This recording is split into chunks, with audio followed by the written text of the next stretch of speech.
Hello and welcome to Top Story.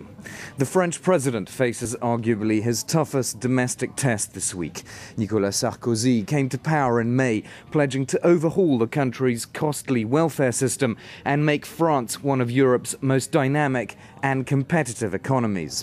Sarkozy vows to reform special retirement packages that allow some state employees to retire as early as 50. Opponents have launched an open-ended nationwide strike, shutting down most public transport. Massive disruptions are expected to continue next week when civil servants, teachers and other public sector workers walk off the job. Previous governments relented in the face of stiff resistance. Can Sarkozy do it this time?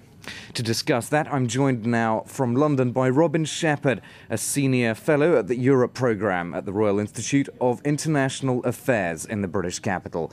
Mr. Shepherd, thank you very much for joining us on Top Story. As an outsider, does it seem extraordinary to you that some workers can retire at 50? I think it seems extraordinary, especially to people in Britain, where traditionally the retirement age has been 65 for men and 60 for women, and it's considered dangerously young by the current government and by the previous government, in fact, that people can retire at that age in Britain. And when you think that people are retiring at the age of 50, and in an environment where people are living for well into their 70s and 80s, this could mean 30 years of full pay for doing nothing. It's something extraordinary. I think it's something that makes people very worried about the viability of France in the long term. But that, of course, is exactly why Mr. Sarkozy and his team are trying to rectify the situation. So is this just stubbornness on the part of some on the left, or is there an economic argument of any kind against this reform?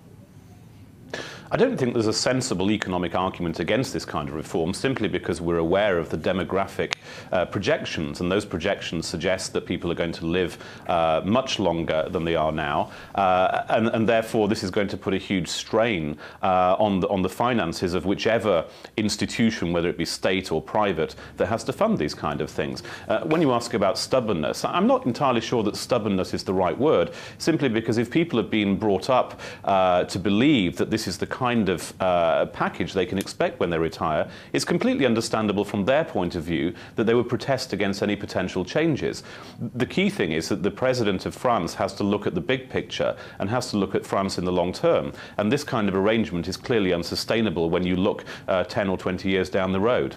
And of course, it's very difficult given France's public deficit, which is set to grow according to the European Commission, whereas in fact France is trying to balance the budget by 2010. Yes, I mean, balancing the budget is an ambitious target for any country. I mean, there have been a number of countries. I mean, the United States tried to balance the budget and did manage it for a while under Clinton. There are very few countries in Europe, especially the major countries in Western Europe, that have balanced budgets. But nevertheless, this attempt to bring the finances under control, the state finances under control, is obviously something that the government feels it needs to do. The Prime Minister said the same thing. The President has said the same thing. And it's not simply balancing the budget in the short term. There's also the problem that when you look at the proportion of government expenditure to GDP, in France it's over 50%, around 53% in fact, which is one of the highest in the European Union, and is something which I think makes people in the financial markets, makes people looking in terms of long-term investment in France very worried. So I think this kind of thing this attempt to bring the budget under control is a very sensible long-term policy. The question, of course, is, does Mr. Sarkozy have the political will and the political backing to accomplish these aims? Well, that's very much what people are asking here. Everyone remembers the strikes in 1995, which really took the country to a standstill. Do you believe that he can do something different this time? It's a very difficult question to answer. I mean, I think that the circumstances are different now from 1995. For one thing, there is public support now for these changes. I think that Mr. Sarkozy has managed to explain to the French people that this is in the long-term interests of France. Therefore, he's trying to engage people's sense of patriotism while also trying to effect changes which can be very painful and very costly in the short term, at least. And, I think the analogy that people people outside France tend to make is with Margaret Thatcher in Britain in the 1980s. Now, to some extent, it's a false analogy because they were both aiming at different things. Mr. Sarkozy comes from a Gaullist dirigiste tradition. He talks in mercantilist terms about international trade. He talks about national champions in France. He is not aiming at a free market Anglo-Saxon style reform agenda. However, the analogy does work to some extent when you consider that both sets of politicians were taking on vested interests, very powerful vested interests, with a view to the long-term revitalization of their countries. I mean, both Britain and France, post-imperial countries, still retain a very strong sense that they matter in the world. And this is something that Mr. Sarkozy has tried to explain to the French people, that if France is going to be a great country which matters, they will have to fight through a period of painful reforms. And I think that what's happening this month and what happens until Christmas, I think, will be indicative of whether he in fact does have the will to push these things forward.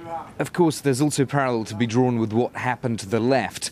Thatcher's reforms transformed the left in Britain over many years. Do you think a similar process could happen in France, the left being rather hesitant at the moment as to how to deal with this? That's a very difficult question to answer, especially from the outside. I think it's conceivable if Mr. Sarkozy can push through these reforms, and if these reforms are seen to be successful, then I think that it could potentially alter the whole map of French politics. But those are two very big ifs. I mean, the thing about the Thatcher reforms in the 1980s was that it took quite a long time before the results came through. And I think that Mr. Sarkozy is going to be under pressure to deliver quite quickly. Economic growth in France this year is projected at only 1.8%, which makes the economy very sluggish.